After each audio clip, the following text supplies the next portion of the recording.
Welcome to Royal Swiss. I'm Al-Muqtasim. I'm a senior team leader for Mercedes-Benz. Today we have 278 engine. When we receive the car has misfiring, but there are no check engine light. We go for deep inspection for compression test and camera test. After we dismantle the engine, we found the piston number 1 and piston number 5 has a big scratch and damage. The cause of this problem is non-original parts and very bad quality oil. And all these non-original parts is making a carbon deposit.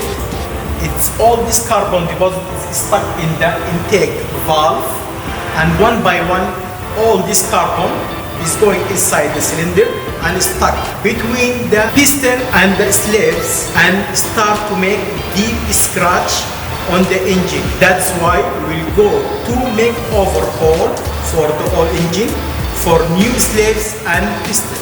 If anyone have this issue for this misfiring or any fuel consumption or anything on the car, visit Royal Swiss.